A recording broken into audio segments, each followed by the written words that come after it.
Segunda parte de la conferencia. ¿Tienen una mente razonadora los animales? La idea del alma colectiva parece ser para algunos estudiantes un poco difícil de entender, pero haciendo una comparación de algo que en algún libro de filosofía oriental leí, voy a intentar hacer que sea un poquito más simple, más fácil de entender. El alma colectiva se asemeja al agua contenida en un recipiente. Si sacamos un vaso lleno de agua de dicho recipiente, tendremos de este modo la representación del alma de un animal aislado, uno solo. El agua del vaso está separada por un tiempo determinado del agua del recipiente. Ha tomado la forma del vaso que la contiene. Supongamos ahora que introducimos en el vaso cierta cantidad de alguna materia colorante. De este modo hemos comunicado a su contenido un matiz determinado. Esta materia colorante representará, en el ejemplo que estamos poniendo, las cualidades adquiridas por esta alma, entre comillas, aislada, durante su encarnación transitoria. La muerte del animal corresponderá al hecho de verter el agua del vaso de nuevo en el recipiente. La materia colorante se mezcla entonces a la masa total del líquido y la tiñe débilmente. De una manera semejante, las cualidades desarrolladas por el animal durante su vida irán a formar parte, después de la muerte, de la totalidad del alma colectiva, de ese espíritu grupo. Después de esto, sería imposible sacar del recipiente un vaso de agua idéntica a la del primero, y cada vaso de agua sacado de nuevo será forzosamente matizado con el color introducido por el primer vaso. Si fuese posible sacar del recipiente exactamente las mismas moléculas de agua, de modo que reprodujesen el mismo primer vaso, esto equivaldría a una verdadera reencarnación. Pero en lugar de esto tenemos la reabsorción del alma transitoria en el alma colectiva, o sea, las experiencias de ese animal manifestado en el alma colectiva, que es el espíritu grupo, por cuya operación todo cuanto ha sido adquirido durante la separación temporal es conservado cuidadosamente. Considerando de una manera general la evolución del reino animal, no es sólo un vaso lo que es sacado en un momento dado del recipiente, sino que son sacados muchos vasos simultáneamente, y cada uno de ellos aporta al alma colectiva, al espíritu grupo, su parte de cualidades evolucionadas que ha adquirido. En el mismo momento se manifiestan muchas cualidades diferentes en cada alma colectiva y se expresan de una manera inherente a cada animal.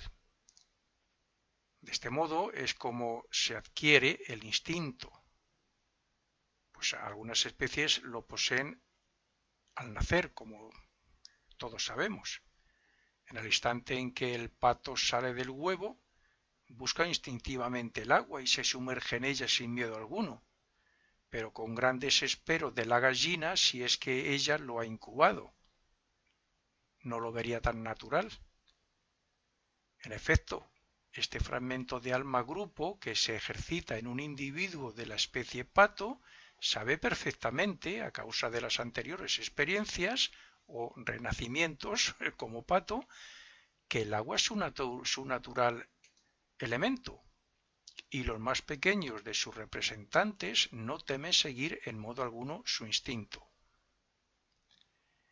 Esta operación se repite constantemente hasta que llegamos a los animales más evolucionados, en los cuales un número relativamente pequeño de individuos depende de un alma colectiva. Se ha observado que la individualización se separa definitivamente a una entidad del reino animal y la hace pasar al reino humano. No puede verificarse sino en cierta clase de animales, los animales domésticos, y aún así no en todos. Conviene recordar que nosotros apenas hemos pasado la mitad de la evolución de nuestra cadena de mundos, y que no es sino al fin de esta evolución que el reino animal puede esperar alcanzar un cuerpo humano. Cuando nosotros, digamos, estemos más o menos ya en el grado de pasar a lo que podríamos denominar superhombres, superhumanos.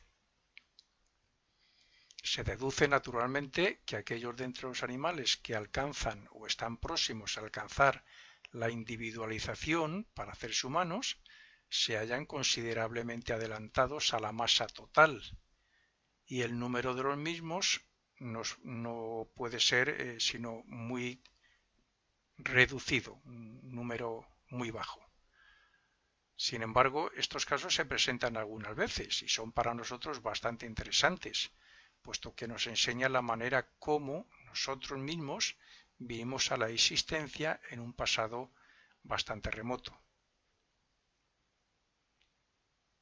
Dentro de la evolución del animal hacia su paso a humano, tiene una gran importancia la adquisición de la mente y la autoconciencia. Por tanto, analizaremos a continuación algo respecto a eso. Respecto a la mente, tendremos que considerar al cuerpo mental o mente razonadora como vehículo por medio del cual el yo superior se manifiesta como intelecto concreto en el cual se desenvuelven los poderes de la mente, incluso la memoria y la imaginación.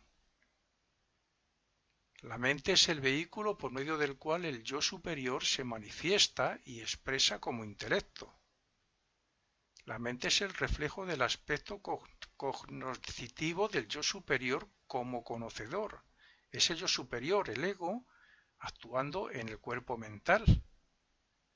La mente es así el vehículo del ego, el verdadero pensador, quien reside en el cuerpo causal que ya dijimos, situado en las regiones superiores del mundo del pensamiento. Los señores de la llama vinieron a esta tierra desde Venus durante la tercera raza raíz e inmediatamente se hicieron cargo de nuestra evolución. Estos son los grandes seres de quienes dice, por ejemplo, la doctrina secreta de Madame Blavatsky y en Cosmogénesis Antropogénesis del concepto Rosa Cruz del Cosmos de Max Heindel, que implantaron la chispa de los hombres sin mente y despertaron en estos el intelecto. Despertaron el germen de la mente y nos favorecieron para que nos hiciéramos individuos separados conscientemente unos de otros, con una propia autoconsciencia, lo cual permitió a los hombres desarrollar la chispa latente y ser, como digo, individualizados. Los señores de la llama o de la mente fueron los que nos despertaron el germen de la mente, ya que teníamos, y desde entonces la hemos seguido desarrollando hasta el grado actual, la mente. La mente que en un futuro será la que en realidad nos lleve a ese grado de superhombre a la par de la conciencia.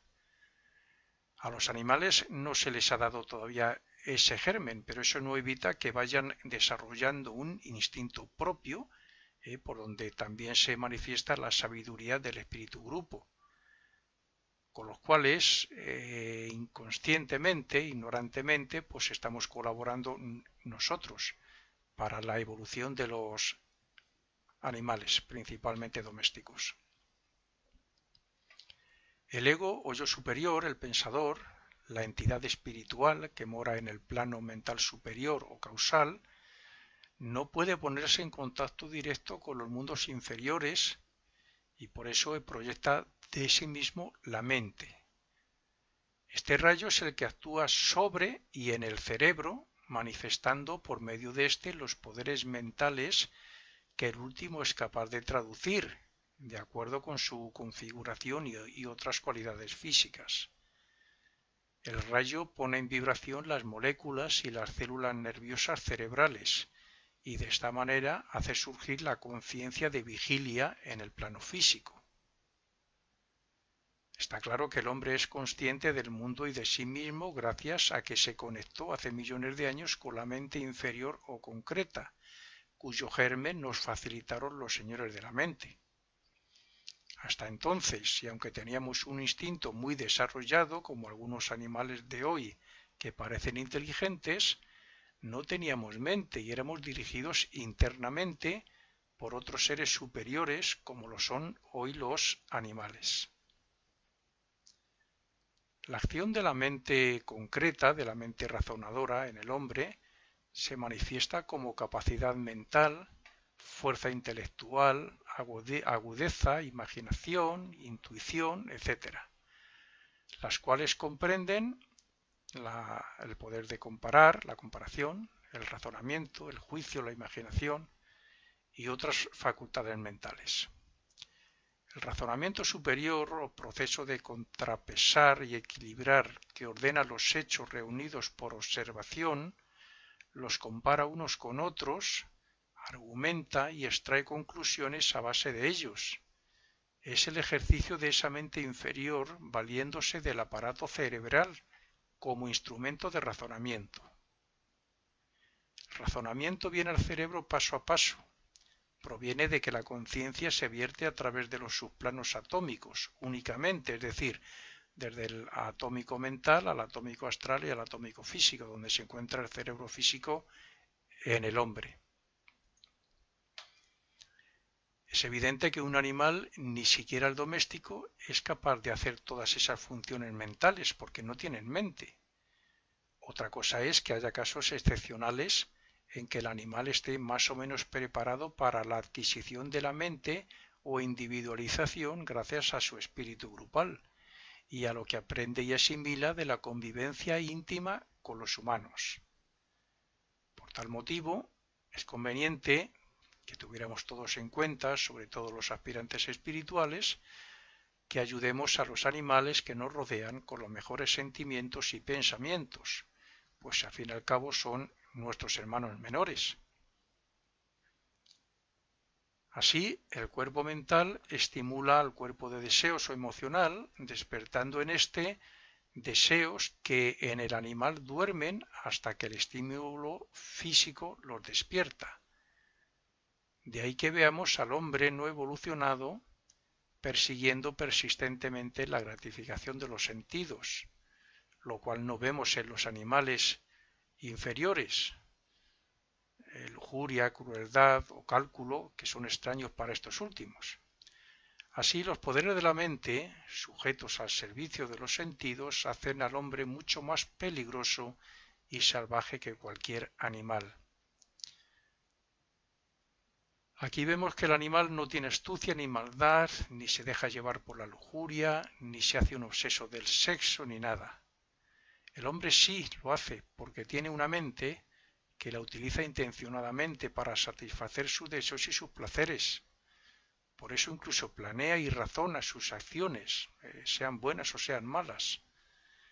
Eso fue a raíz de cuando adquirimos la mente, se apegó al cuerpo de deseos, que es donde radican todas las pasiones, los deseos más bajos, etc.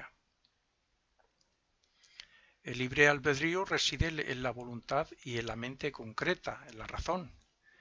De esta mente viene la sensación de libertad, el conocimiento de que podemos regirnos a nosotros mismos, de que la naturaleza superior puede gobernar a la inferior.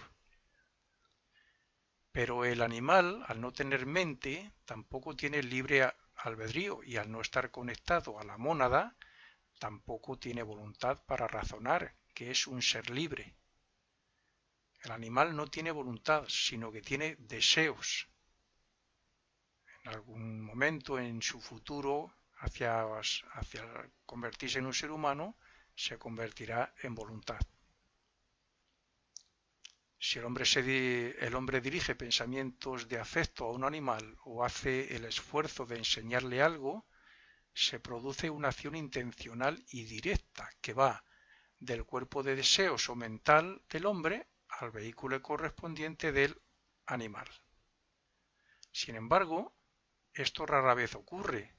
En general, la acción no es voluntaria, sino que la influencia es simplemente resultado de la incesante e inevitable acción y reacción debida a la proximidad de dos entidades, del animal y de nosotros en nuestra convivencia. Los animales domésticos son los más adelantados, primero porque ya han utilizado muchos cuerpos domésticos, segundo porque asimilan muy bien las vibraciones de los pensamientos y sentimientos humanos, y tercero porque su espíritu grupo les guía para que vivan con personas que les puedan dar lo mejor de su naturaleza humana. La mente concreta o principio pensante es la que distingue al hombre de los animales. Es el principio individualizador que capacita al hombre para darse cuenta de que él existe, siente y conoce. Algunas escuelas lo dividen en dos partes: la mente superior o abstracta y la mente inferior o concreta. Así la divide también la Fraternidad Rosacruz. También se denomina como voluntad inteligente que vincula a la mónada o espíritu con su punto inferior de contacto, la personalidad, actuando por medio de un vehículo físico. Se llama conciencia vigílica o conciencia de vigilia a la que actúa en los planos astral y mental, valiéndose como vehículo de la materia de ambos planos y aposentada autoconscientemente en el cerebro físico, que con el sistema nervioso le sirve de instrumento para creer, conocer y actuar en el plano físico.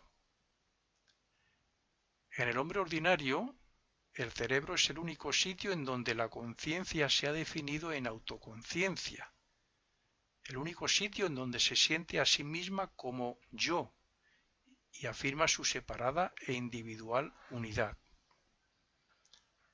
De los cuatro reinos existentes en la Tierra, sólo el ser humano es consciente de sí mismo, porque pudo individualizarse gracias a la adquisición de la mente a comienzos de la época Atlante. La personalidad, compuesta de cuatro cuerpos, como hemos dicho, considerada por sí sola y antes de que se ponga en contacto con la mente, es simplemente un animal inferior, antes de la adquisición de la mente. Está guardando la llegada de la mente para convertirse precisamente en humano. La filosofía oculta enseña que en pasadas edades fue hecho el hombre lentamente, grado por grado, principio por principio, hasta que fue un cuaternario o personalidad incubada por el triple espíritu, aunque sin contacto con él, a la espera de la mente, única que podía hacerle progresar y realizar su unión consciente con el espíritu para cumplir así el objeto de su ser. Llegados a este punto, detengámonos a reflexionar sobre la constitución humana hasta donde lo hemos considerado. El cuaternario, personalidad, compuesta de cuatro cuerpos, es la parte mortal del hombre. La filosofía oculta la distingue como personalidad. En verdad, para que la personalidad se haga humana, ha de estar debajo de los rayos de la mente y ha de ser iluminada por ella, como el mundo por los rayos del sol. Pero aun sin estos rayos, es una entidad claramente definida, con su cuerpo etérico, su vida y su alma animal.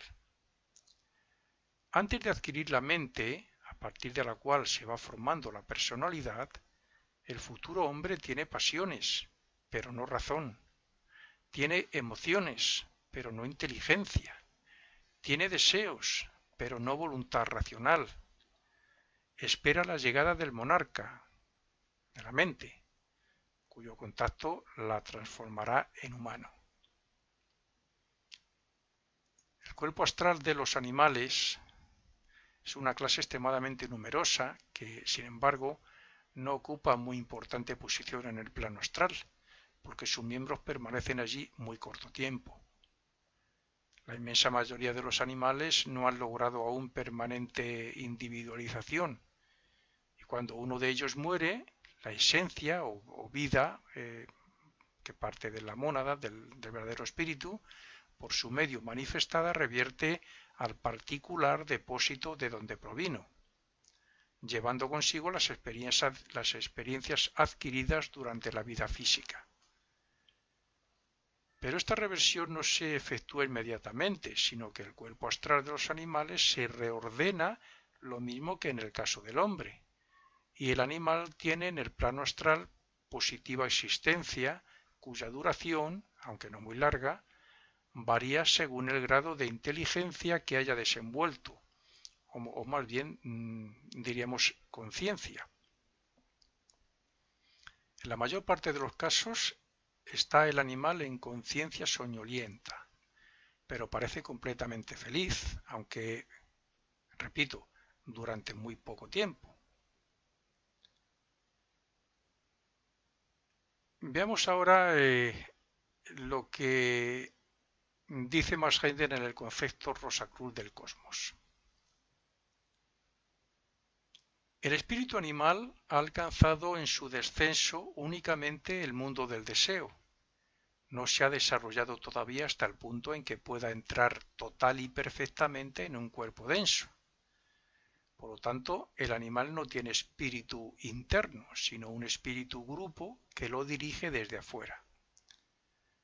El animal tiene cuerpo denso, cuerpo vital y cuerpo de deseos, pero el espíritu grupo que lo rige se halla externamente.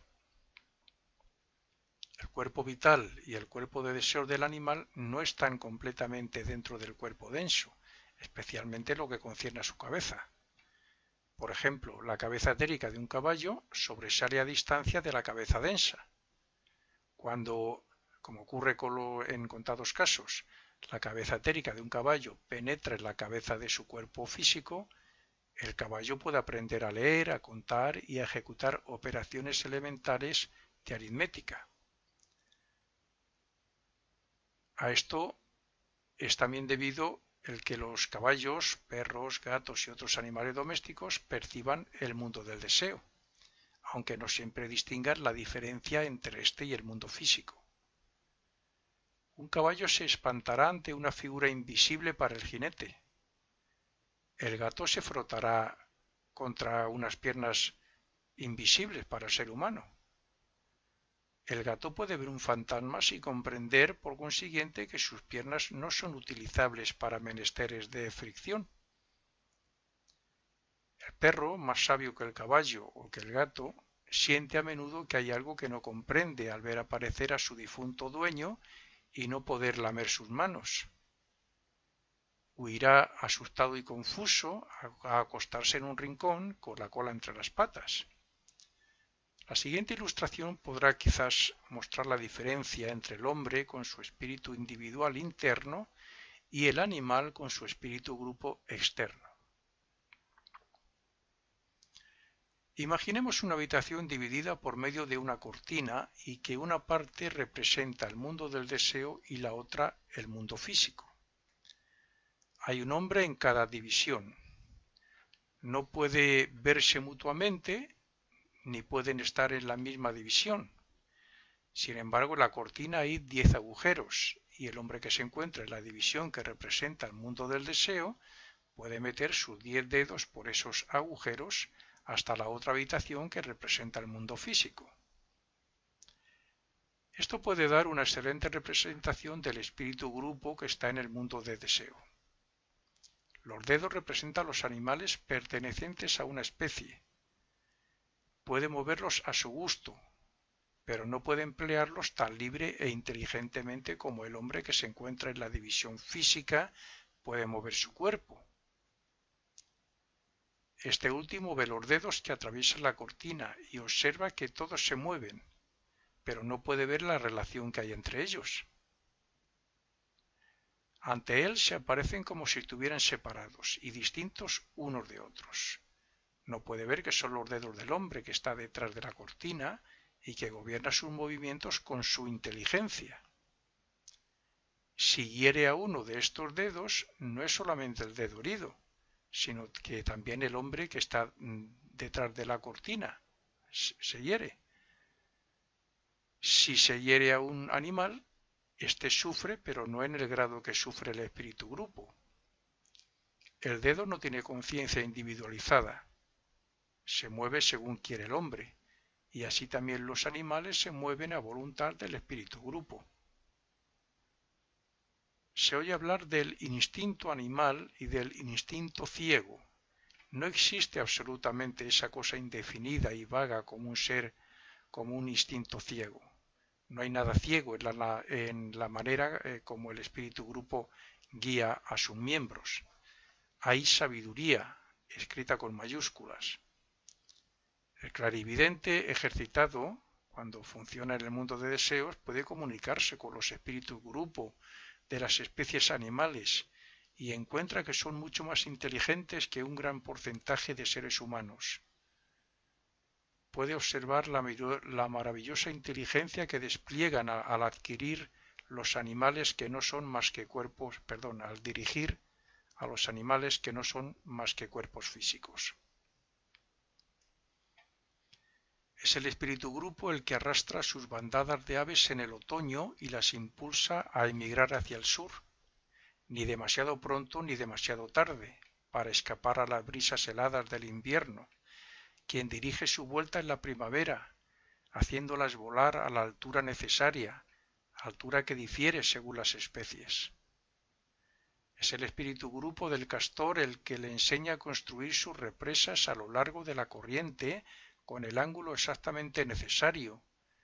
Considera la rapidez de la corriente y todas las demás circunstancias, precisamente como lo haría un ingeniero experimentado. Es también la sabiduría del espíritu grupo la que dirige la construcción de la célula hexagonal de la abeja con tal admirable perfección y belleza. El que enseña al caracol a construir y formar su casa en preciosa espiral. El que enseña al molusco oceánico el arte de decorar su concha iridiscente. Sabiduría, sabiduría por doquier, tan hermosa y grande que el que observe con penetrante mirada no puede menos que sentirse lleno de veneración y respeto.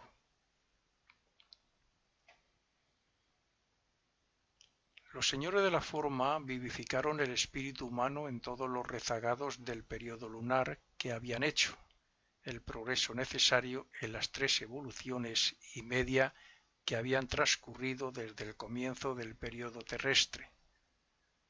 Pero en aquel entonces los señores de la mente no pudieron darles el germen mental. En esta forma quedó una gran parte de la humanidad naciente sin ese eslabón de unión entre el triple cuerpo, o sea, el eslabón de la mente. Los señores de la mente se hicieron cargo de la parte superior del cuerpo de deseos y de la mente germinal, impregnándolos con la cualidad de la personalidad separatista, sin la cual no hubieran podido existir seres separados, contenidos en sí mismos, como los que hoy conocemos. Debemos a los señores de la mente la personalidad individual con todas las posibilidades de experiencia y crecimiento que ella puede proporcionarnos. Este punto marca el nacimiento del individuo. El espíritu descendió de los mundos superiores durante la involución y por acción concurrente los cuerpos se elevaron en el mismo período. El encuentro de estas dos corrientes en el foco o mente es lo que marca el punto en el que nace el individuo, el ser humano, el ego, cuando el espíritu toma posesión de sus vehículos. Sin embargo, no debemos imaginarnos que una vez alcanzado esto, el hombre llegó a su estado actual de evolución, haciéndose consciente de sí, ser pensante, etc., como lo es hoy. Antes de que alcanzara ese punto tuvo que recorrer un largo y pesado camino, porque en ese entonces los órganos estaban en su estado más rudimentario y no había cerebro alguno que pudiera emplearse como medio de expresión. De aquí que la conciencia fuera entonces lo más pequeña imaginable. En una palabra, el hombre de aquel entonces estaba lejos de ser tan inteligente como nuestros animales actuales. El primer paso hacia el mejoramiento fue la construcción del cerebro para usarlo como instrumento de la mente en el mundo físico. Y esto se realizó separando a la humanidad en sexos. Los semitas originales fueron la quinta y más importante raza de las 7 razas atlantes, porque en ellos encontramos el primer germen de esta cualidad refrenadora, el pensamiento. Por lo tanto, la raza semítica original se convirtió en la simiente de raza de las 7 razas de nuestra época aria. En la época polar, el hombre adquirió el cuerpo denso como instrumento de acción. En la época hiperbórea se agregó el cuerpo vital, que dio la fuerza del movimiento necesaria para la acción. En la época lemúrica, el cuerpo de deseos suministró el incentivo para la acción. La mente se le dio al hombre en la época atlante, para que tuviera propósito en la acción. Pero como el ego era excesivamente débil y la naturaleza pasional de deseos muy fuerte, la mente naciente se unió al cuerpo de deseos y de ahí resultó la astucia, causa de todas las debilidades de mediados del último tercio de la época atlante. En la época aria comenzó a perfeccionarse la mente y la razón por medio del trabajo del ego para encadenar al cuerpo de deseos y conducirle a la realización de la perfección espiritual, que es el objeto de la evolución. Esta facultad de pensar y formar ideas la consiguió el hombre a expensas del gobierno sobre las fuerzas vitales, esto es, a expensas de su poder sobre la naturaleza.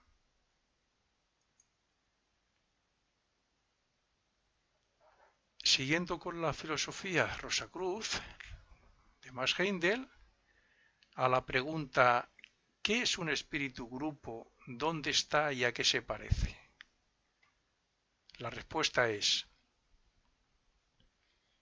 así como el hombre tiene un cuerpo compuesto por muchas células, teniendo cada una su conciencia individual, así también el espíritu colectivo es una entidad que funciona en los mundos espirituales y posee un cuerpo espiritual compuesto por muchos espíritus animales separados.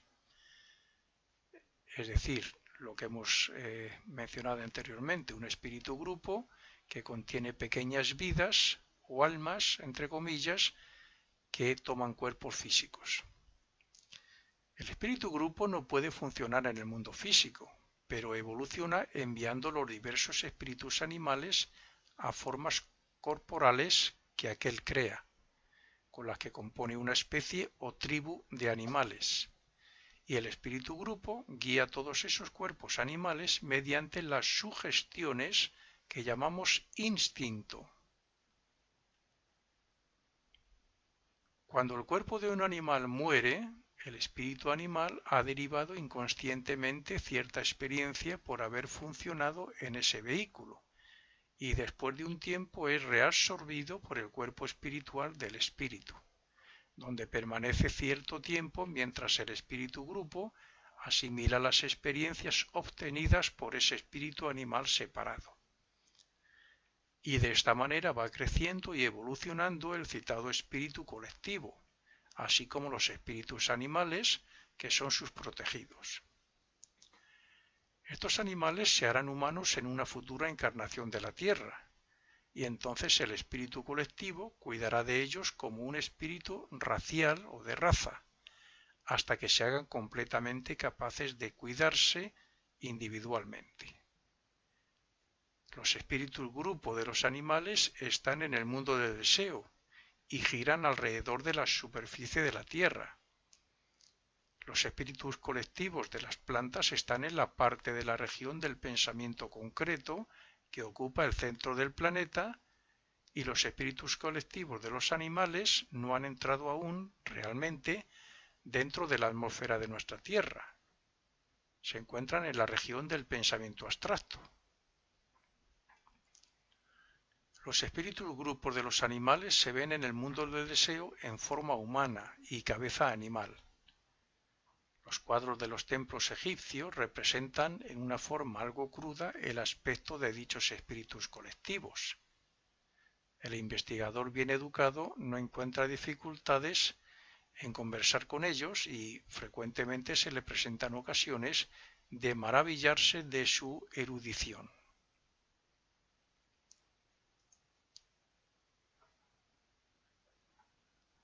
A la pregunta de ¿cuando un perro o gato muere, muere al mismo tiempo el espíritu grupo a que pertenece? Además, ¿en qué se convierte el alma del animal?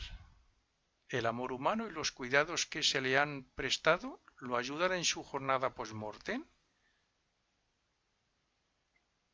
Las respuestas se dan a continuación. La pregunta demuestra que quien lo hace no tiene una idea exacta sobre lo que es el espíritu grupo. Así como nuestro cuerpo está compuesto por innumerables células, teniendo cada una su propia vida celular, si bien todas estas están sujetas a nuestra inteligencia central, así también el espíritu grupo de una especie de animales es una entidad espiritual que pertenece a una evolución diferente y que tiene un cuerpo espiritual compuesto por muchos espíritus animales evolucionantes. A estos espíritus animales los va haciendo encarnar de vez en cuando los cuerpos animales de su tribu, un espíritu de cada cuerpo, y al morir retornar al espíritu colectivo, habiendo obtenido un mayor grado de conciencia que el que tenían al nacer. Esto ayuda a evolucionar al espíritu grupo, quien en justa retribución dirige a los espíritus de los animales individuales de su tribu. Como todos los demás espíritus, el espíritu colectivo no puede morir. Es el guardián de los espíritus animales y conforme estos evolucionan, el cuerpo espiritual del espíritu grupo sufre una metamorfosis. Cuando los espíritus animales separados se han desarrollado suficientemente, se individualizan como seres humanos, pero continúan a cargo del mismo espíritu colectivo, pues las naciones y las razas están bajo el dominio de un espíritu racional o racial, y no se libertan de este dominio hasta que se hayan desarrollado hasta tal punto que estén más allá del punto de tener familia u otros lazos nacionales. Por esta razón dijo Cristo: salvo que el hombre deje padre y madre, no puede seguirme. Porque el padre y la madre solo son cuerpos, son lazos que obstaculizan. Los espíritus no tienen ni padre ni madre, pero todos son uno en esencia. En cuanto a lo que el alma del animal se convierte después de la muerte, podemos decir que, después de salir del cuerpo, pronto vuelve al espíritu grupo, y el amor y cuidado que le hayamos prestado naturalmente lo ayuda muchísimo en su evolución, porque mientras que el animal salvaje obra completamente bajo los dictados del espíritu grupo que llamamos instinto, los animales domésticos muestran cierta capacidad para pensar, completamente fuera de su evolución normal en la actualidad. Y esa capacidad la han recibido de nosotros, según el mismo principio que hace que cuando tenemos un alambre muy cargado de electricidad y colocamos otro cerca de aquel, también se electriza por inducción con una corriente eléctrica de menor voltaje. De parecida manera, el animal que se pone en contacto con los seres humanos no es capaz de pensar, pero aprende a hacerlo mediante dicho contacto. Y puede deducirse fácilmente que esos animales domesticados, a su debido tiempo, serán los instructores de sus menos avanzados hermanos. El espíritu grupo es el espíritu colectivo de cada especie animal, no individualizada aún, que funciona en los mundos espirituales y desde donde envía a los animales las sugestiones para su actuación en el plano físico. Luego, cuando un animal muere, habiendo adquirido inconscientemente cierta experiencia en la tierra, la asimila el espíritu grupo al que pertenece. Lo que nosotros llamamos instintos son en realidad los dictados de los espíritus grupo que gobiernan los miembros separados de cada especie telepáticamente, por decirlo así. Los antiguos egipcios conocían estos espíritus grupos de los animales y dibujaron muchos de ellos sobre los templos y tumbas. Tales figuras, con un cuerpo humano y una cabeza animal, viven realmente en el mundo de deseos.